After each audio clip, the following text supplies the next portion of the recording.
Yeah, of course. But in terms of watching football and how it's planned out over the last few years, making more signings doesn't always improve you. Look at Chelsea is the best example. Making a lot of changes can disrupt the entire team's flow. But I feel like we need to add quality. And obviously seeing how That's true. onwards on Second half of the season, yeah. that was perfect. Of course it was. But football, you have to adapt and change. And I think just from a football point of view, we watch football as fans, but also as entertainment. It's almost our Netflix. We aren't entertaining to watch this season. It's a hard watch. Even games we win, by the way. We can win 3-0 and fight and still be boring because we're too focused on controlling the game. Fans are falling asleep. But for Mikel Arteta, I think his philosophy is all about, what I'm learning more and more about it, is he wants to just know everything happening before it's actually happened. I think one of Xhaka's first interviews in a good way is he's talking. How did the control freak approach do us against Inter Milan when we lost 1-0? How did the control freak approach do us against Bournemouth when we lost 2-0? What about when we got kicked out the cup by Man United? What about the 3 times we lost against Newcastle? Huh? What about this control freak Arteta that wants to plan for us to control the game? What about when we drop points to Fulham? Because for him, it's about, if I create a certain amount of XG per game, surely with the, how it evens out, it's like winning a boxing match on points to win the title. He's planning it beforehand. It's all on paper. And even but that's what Arsenal do though, is we have games where we don't score goals from XG that's very high, but then we cash in 6-0, 5-0, 6-0, 5-0. But it means nothing. You don't win a title. So, okay, it means nothing if you don't win a title. Don't ever tell me that this game is not about winning trophies. Yeah, let's VAR that. Let's VAR. Let's go to VAR. Let's VAR that. Score goals from XG that's very high, but then we cash in 6-0, 5-0, 6-0, 5-0. But it means nothing. You don't win a title.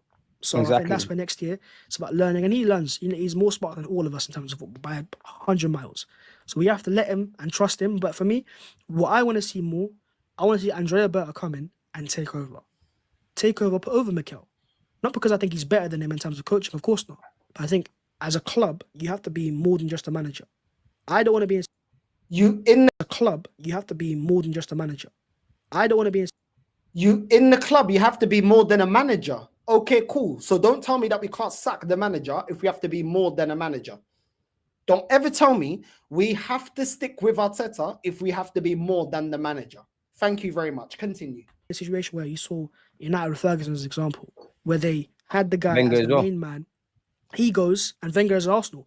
They go, the entire club collapses. You look at Liverpool, what they have in Michael Edwards. He came back in, replaced Klopp with Slot, and they won another title. Because you have someone above that can stay 10, 20, 30 years versus managers that might say 5, 10. So for me, it's about Andrea Berta stamping his authority, becoming the main guy at Arsenal, and just seeing the philosophy through. So if Mikel isn't the guy next season, then you can go with the players that you have available and the profiles that we've signed. He knows what manager to go and get. Okay, when Arteta doesn't win us a major honour next season, I'm going to use those words against you. Man said we shouldn't be a one-man team or one-man club because look at Sir Alex Ferguson when he left, Man United fell apart. Cool, I agree with that. Then he said, if you've got Berta that is building the squad and he should be given the power, he should be already installing the philosophy that if it doesn't work out with Arteta next season and getting over the line, we can sack Arteta and get another coach that can work with the way that we built the squad and the philosophy of the club and the team. No problem. When he doesn't win the league, do not tell me who's better out there, or we can't replace Arteta, or we're going to have to start from scratch. I don't want to hear none of that bucaria that I've been hearing all season from you, man, innit? Thank you very much. Best believe, yeah? Best believe, filo da puta, yeah? I'm going to remember that and use your words against you. Anyhow, you man flip-flop, which I know you will, because that's what you lot do. You know what I'm saying? You lot flip-flop. It's not about what's best for Arsenal, it's about what's best for your channel and what's best to keep you lot happy, innit? At the end of the day, if he doesn't win, I'm going to tell you, well, we got Berta. Your words, we got Berta. We shouldn't be a one-man team. And we've got a sporting director that if you get the right manager in, he can work with the players and the sporting director and we can continue. We shouldn't be like Alex Ferguson at Man United. Thank you. I don't want to hear no excuses. I don't want to hear no excuses, bro. That'll be my last question. Like, if Arteta don't get over the line next year, is it time to potentially think about trying something different? Yeah, I think it'll be too long. I think next year it's either a title or not, because Okay. So next season, if he doesn't win, it'll be too long for him to continue. It's either a title or nothing. Okay, continue. Competed for 2 years. This year, I don't really count as competing, to be honest. But you could say Progression or stagnation at the very kindest. Exactly. But years prior, I think the issue is, for Mikel, in a sense, it's become an issue. 22-23, we bounced out of nowhere. If we just got top 4 in that year and not fought for a title, then fought for a title last year, this year there might have been more patience. But you've been edging fans' pause for 3 years. 3 years. We're good. It's coming, right? It's gonna happen.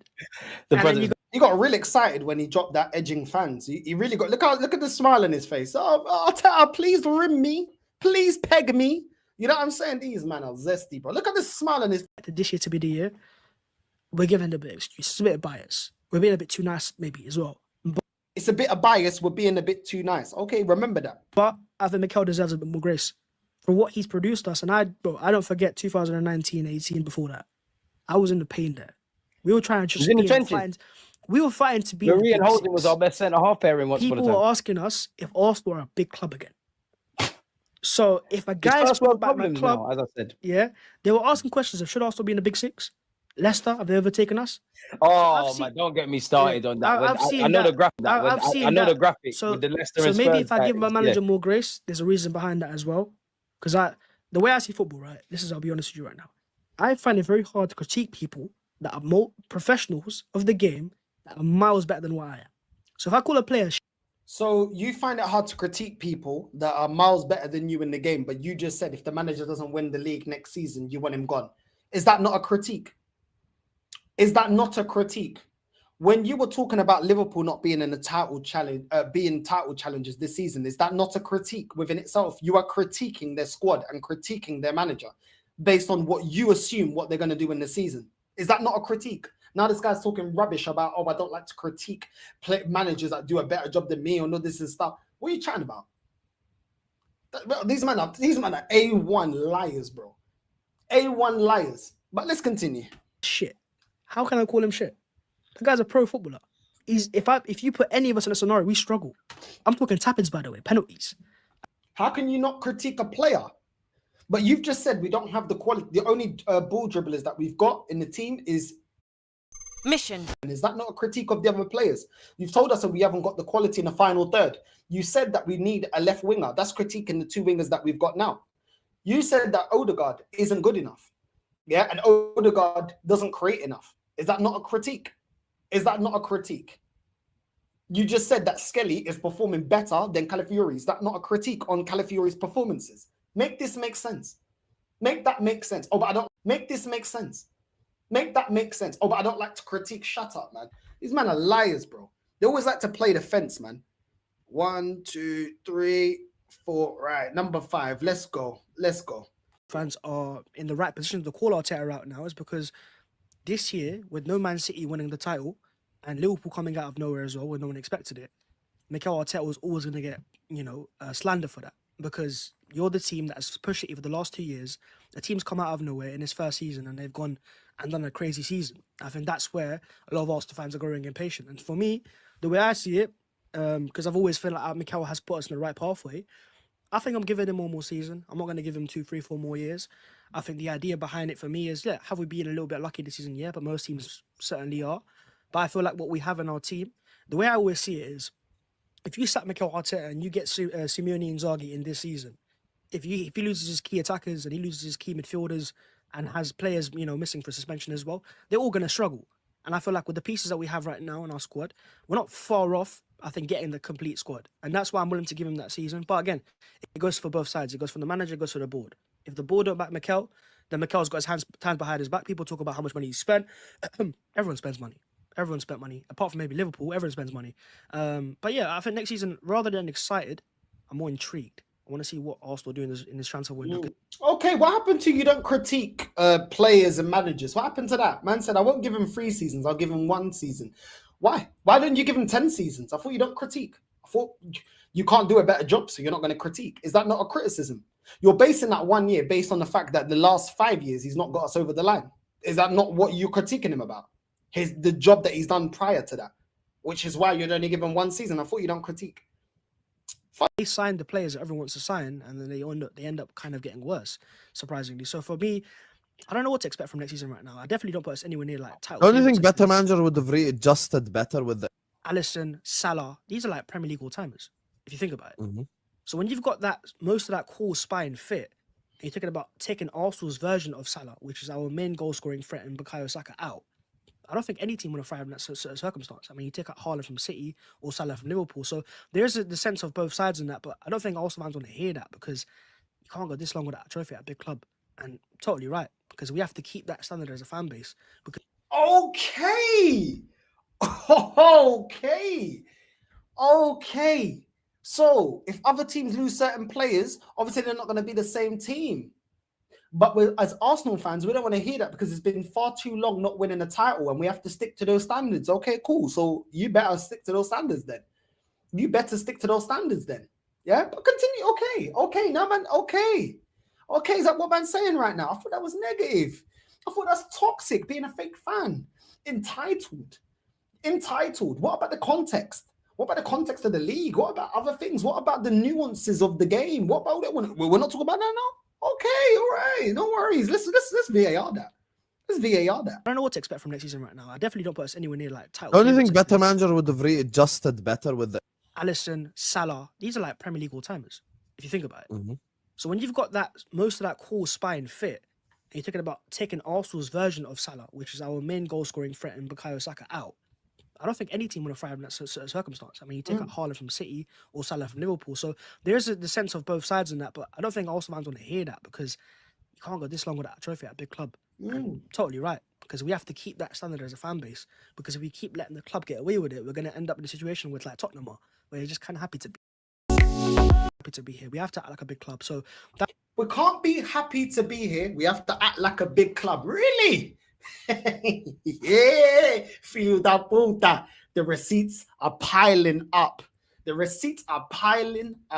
Yeah, we can't just be happy. We can't just use injuries as an excuse because we've been far too long without a title. We can't just be happy to be here because we're going to turn into Tottenham, just being happy to be here. We can't accept that. We have to be a big club. Okay, no problem.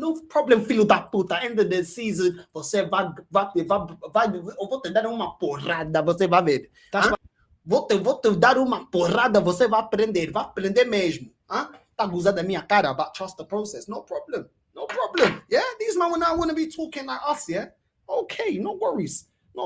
Hey, look, this summer, it comes from the board and of course the manager as well. Sign the right players, show the investment, show the ambition as well, because for all we are right now, which is a doom and gloom, which is a failure of a season, you sign a centre forward. For all we are right now, which is a failure, which is a doom and gloom. Ai, meu Deus. Oh my God. Really, filho da puta. Really, marica da merda, cu de vaca. Really, chupa-cabra. Filho da puta. Now it's okay. Is that the situation that we're in phase 5? Is that what you're telling me? The truth is revealing itself now. Okay. So after gassing us, Moreno, Sterling, Kivior, all the goalkeepers that we had, Trusty, Zinchenko, Havertz, Jesus, Martinelli, all these bums, yeah, after all of this, we're in a mess. It's not good enough. We can't accept this because then we're accepting the failure like Tottenham. We can't. Oh, really? What happened to just be happy? What happened to just enjoy the journey? What happened to we're in this together? It's a family. Football's more than winning trophies. Oh, you lot always come back to the same reality, the truth. Yeah? The mask has slipped. Mask off. Fucking mask off, filho da puta. Now the mask is slipping, filho da puta. What happened to just enjoy the journey, enjoy the team, enjoy the club? What happened to all of that? Now it's about trophies. Now it's about winning. Now it's been doom and gloom. It's been doom and gloom. Bro, I swear down. Let's rewind that. This summer, it comes from the board and of course the manager as well. Sign the right players, show the investment, show the ambition as well, because for all we are right now, which is a doom and gloom, which is a failure of a season. for all we are right now, which is doom and gloom, which is failure of the season. Why? It's not about winning. It's about the journey. It's about, you know, going to the pub, having a beer. You know what I'm saying? I don't know. You probably like a pie or something. I don't know. You probably like a pie. Do you know what I'm saying? Who ate all the pies in that? It's about, you know, having a little giggle. What do you mean, the failure and doom and gloom? It's not about that. Take that negative energy and go support Tottenham.